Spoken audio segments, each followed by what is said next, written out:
Alors le EPRE, ouvrir l'école aux parents pour la réussite des enfants, c'est un dispositif qui est sur 3 axes. La laïcité, les valeurs de la République, comprendre les outils de l'école et le fonctionnement de l'établissement scolaire, premier, second degré, et aussi débuter, on va dire, une maîtrise de la langue française orale et écrite. Garçon. Eh ben oui, c'est le maillot de bain des garçons.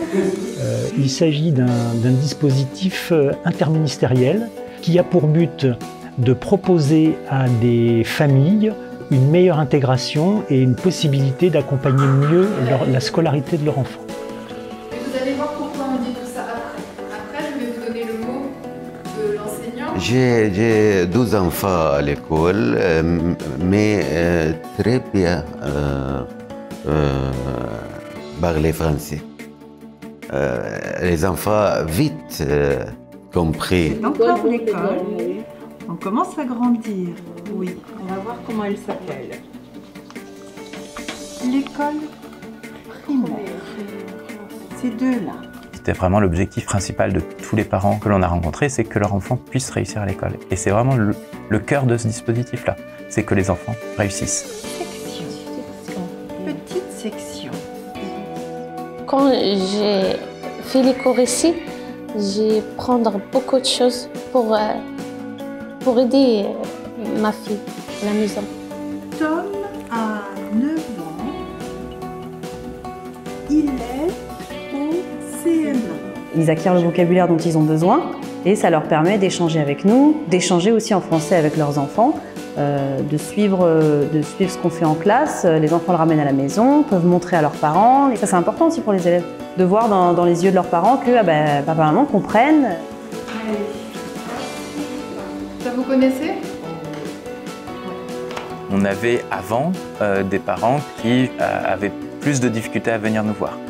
On avait des enfants qui étaient plus sur la réserve et le fait de voir leurs parents assister aux cours et venir à l'école en même temps qu'eux, au même moment, ça a débloqué pas mal de choses dans le sens où ils se sont dit, si mes parents sont là pour m'aider, eh ben, je vais peut-être faire beaucoup plus d'efforts pour montrer à mes parents que moi aussi, je vais pouvoir progresser, que je vais mieux réussir. Le bac, le baccalauréat.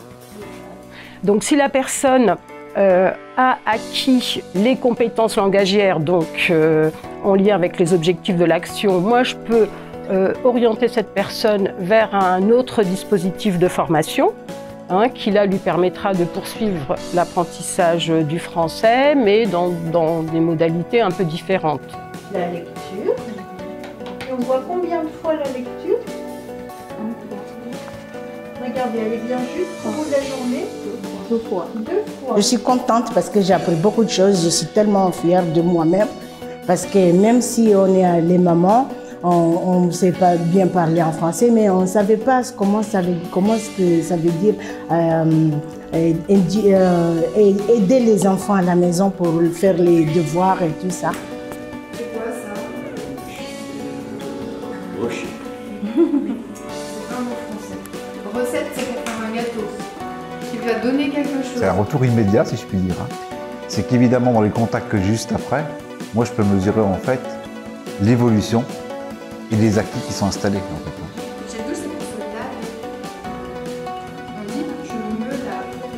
C'est obligé d'aller à la piscine avec ça. Notre défi, c'est d'assurer la pérennité de ces dispositifs, voire même l'extension, parce que des besoins sont repérés. Donc on imagine bien qu'on conduit des évaluations régulières pour montrer une réelle plus-value du dispositif. C'est très bien le cours pour apprendre le français parce que avant, je suis arrivé en France, je ne parle pas français. C'est très difficile pour moi ou pour mon fils aussi.